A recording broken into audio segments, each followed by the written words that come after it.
नमस्कार मैत्रिणी, मी शर्यू. माझ्या पुणे पंगतमध्ये तुमचं सगळ्यांचं स्वागत आहे.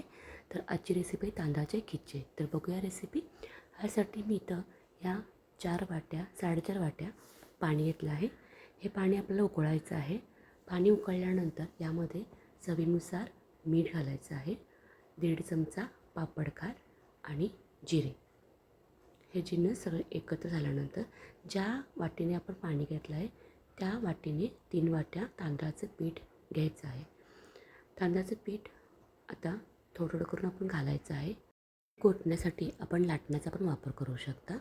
लाटण्याने चांगले घोटता येतं पीठ.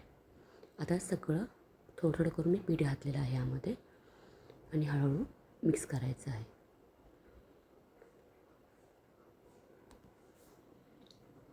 पीठ मिक्स झाल्यानंतर यामध्ये आपण याला झाकण लावून 3 ते 4 मिनटं याला वाफ द्यायची आहे.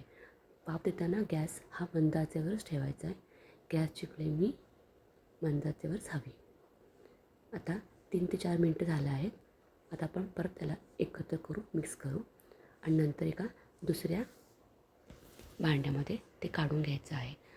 पीठ थोडंसं गरम असल्यामुळे थोडंसं हाताला पाणी घेऊन किंवा मॅशरच्या साहाय्याने तुम्ही पीठ एकजीव करू शकता.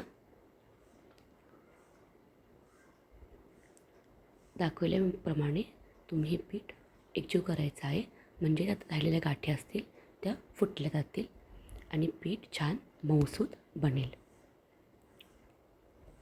आता आपलं पीठ तयार आहे. इथे तुम्ही बघू शकता गोळा झालेला आहे. आता ह्याचे छोटे छोटे गोळे करायचे आहेत आणि पुरीचं जे मशीन असतं त्यावरती प्लॅस्टिक पिशवी ठेवून त्यावर थोडंसं तेल लावून त्याला गोळा ठेवून हे सगळे आपण पापड बनवून घ्यायचे आहेत. पापड 2 ते 3 दिवस उन्हामध्ये वाळवायचे आहेत. तर उन्हाळ्यामध्ये वाळवल्यानंतर तुम्हाला मी दाखवते की हे पापड किती छान क्रिस्पी झालेले आहेत. ह्याला जास्त मेहनत लागत नाही, पटकन होतात पापड.